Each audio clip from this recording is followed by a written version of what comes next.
Alright, hello everyone. This is MyAirspace again.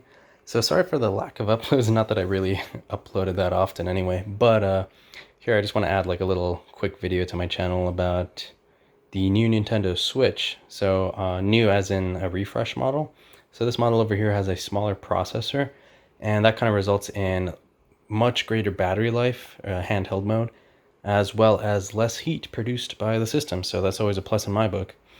And as you know, if you've seen my other videos about talking about like overheating PlayStations, heat is a big factor in longevity. So here I have the new model. I'm just gonna do a quick little unboxing like I said earlier. I've already taken off one of the latches just to make it a little easier since I'm doing this with one hand. So here we have the system itself. It's packaged exactly the same way as the original Nintendo Switch system. So right off the bat, you really can't tell the difference besides, of course, the red box here. Let me just show that one more time.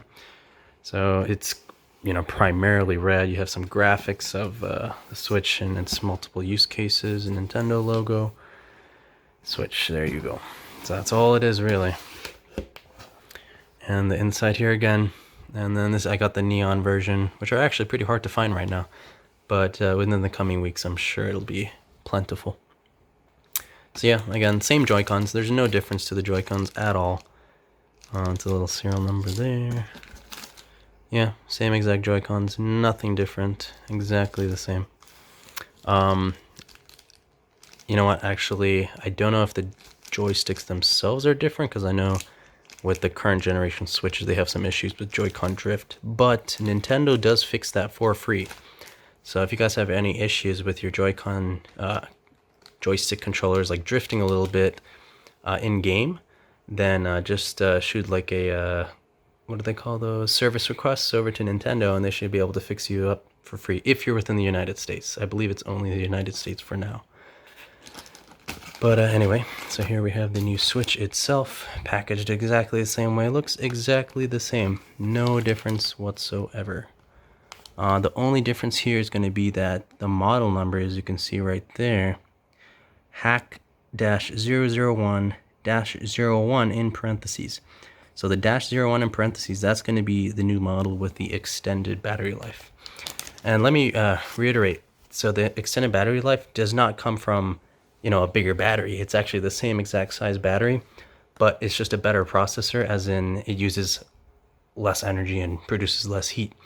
So that's where you're getting your better battery life. And yeah, everything else is the same exact screen, same casing, looks the same. Only difference on the outside is the model number. And let's go inside real quick, see what we got. And as I suspected, it's exactly the same. So we have the same Nintendo HDMI cable, which is actually quite nice. It's a nice cable. Got the AC power adapter, some usual books, toss them to the side, and then the little grip things that go onto the Joy-Cons, and the little Joy-Con holder. Kind of turns it into a little controller. Exactly the same, no difference here. Yeah, and the dock, I guess so, we're already here. So let's see, packaged exactly the same, no difference. And I believe this is the same model number dock. I don't think they've made any changes to the dock itself, even though the Switch potentially it is using less energy. So same exact thing. Maybe the printing is a little different. It might be slightly different. It glimmers a little bit differently in the light, but it could just be because it's new. But yeah, just wanted to do a little video, an informational video of the new Switch in neon red. And yeah, thank you guys for watching. I'm going to be uploading some more PlayStation content, so PS3 content. I have a video in the works. It should be out hopefully within the next week, but most likely within the next 2 weeks, but we'll see. All right. Thank you guys again. Goodbye.